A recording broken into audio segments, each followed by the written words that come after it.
Welcome back, everyone, to the Deep Dive. Ready to get into some more fascinating research. Today, we're going to be talking about effect size, Ooh, effect size. which sounds kind of basic, right? Yeah. Like, it's just a way to, measure how strong a relationship is between two things. Right. Like, Right. Yeah. how well does X predict Y? Totally. But here's where it gets interesting. Okay. Those, easy categories that we always hear about, The small, medium, large. small, medium, large. Effect sizes. Yeah. Turns out Oh. they might not be reflecting what's actually going on in a lot of research. Yeah, that's especially true when you look at applied psychology, where you're looking at people Right. and their behavior. Exactly. It gets messy. Yes. Now Complex. we're diving into this Yeah. really cool paper Okay. by Bosco, Okay. Guinness, We get it. Singh, Field, and Pierce. Cool. And they analyze over 147,000 correlations Wow. from all these top psychology journals. That's a lot of data. It's a massive data set. Yeah. And I got to say, I always thought Yeah. small, medium, large, that was pretty straightforward. Well, yeah, they seem that way. Right. On the surface, oh yeah, Cohen said Yeah. 0.1 that's small, 0.3 that's medium, 0.5 large. Right. Those are the benchmarks. Yeah, but it's those are just arbitrary cutoffs. Okay. What Bosco and his colleagues found is that the actual distribution of effect sizes in research is so much more nuanced Yeah. than that. So were they just Yeah. totally wrong? Well, it's interesting because larger effects are rarer. Okay. Which Cohen suggested, Yeah. but it's that whole medium range where Yeah. things get a little wonky. Okay. Because they found that the median effect size was 0.16, Oh, wow. which is way smaller than Cohen's medium of 0.3. Yeah. Okay. So that's a big difference. Yeah. So, what do we do with that? It's not about throwing those benchmarks out entirely. Okay. It's about understanding their limitations. Okay. You know what I mean? Yeah. And recognizing that effect sizes Yeah. are just so context dependent. Okay. There's no one size fits all. Right. So this research really highlights that we have to move beyond just those simple categories Right. and look at the actual relationship being studied. So context is key. Yes. Got it. It's Okay. very key. So can you give us some Yeah. examples of how effect sizes can totally vary depending on what you're looking at? Absolutely. So for example, predicting somebody's behavior is way harder Okay. than predicting their attitude Right. or I- intentions. Yeah, because people say one thing, Totally. but then they do another. Right. Makes sense. Exactly. And then what about with employee performance? Yeah, But, so knowledge and skills are much better predictors Yeah. than personality traits, which are better predictors than just demographics, traits. like age or gender. the more complex the variable, Yeah, the harder it is to exactly. pin down Yeah. its impact. Totally. There's just a lot of layers to this. There are, and to add another layer, they use this thing called I-squared Okay. to show how much variation exists in a particular relationship Okay. across studies. Okay.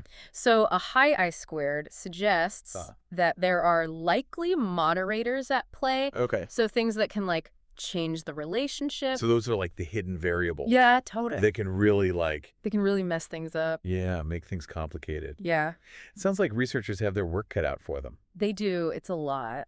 But before we get too much into the research side of things, Yeah. let's talk about why this matters. Yes. For, for all of us. All of us, yeah.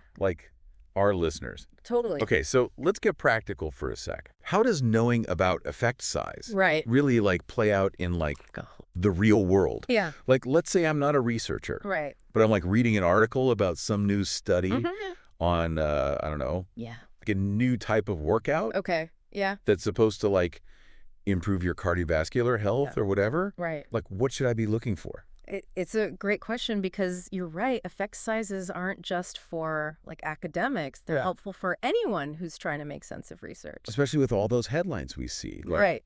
Linked to, associated Yeah. with. Exactly. Proven to. Yeah. But But how strong are those connections really? yeah, how much Yeah. improvement are we actually talking about? Yeah. Is it a tiny little difference? Right. Or is it something big? Exactly. And that's where understanding effect size comes in. Okay. Because instead of just relying on whether something is statistically significant or not, Right. you want to look for those specific numbers Right. that indicate the magnitude Okay. of the effect. But wouldn't those numbers be different depending on Yeah, what they're measuring? of course. A medium effect size for improving cardiovascular health Right. might be different than a medium effect size for, like, Totally. weight loss. Absolutely. You're totally right. Okay. So it's important to consider the context of those effect sizes Okay. and those empirically derived benchmarks Right. that we were talking about earlier. Yeah. They can be really helpful here Okay. because they give us a more realistic sense of Yeah. what to expect Okay. based on what's being studied. So instead of getting caught up in small, medium, large, Right. we need to, like... We need to dig a little deeper. Yeah. And think about what those categories actually mean. Okay. That makes sense. Yeah. So Yeah. it's like the difference between saying this workout is linked to improved cardiovascular health Right. versus saying this workout has been shown to increase VO2 max Yeah. by an average of 10%. Right. That's way more helpful. Right. Exactly. So how do we actually find this information? Yeah. Like, is it always stated?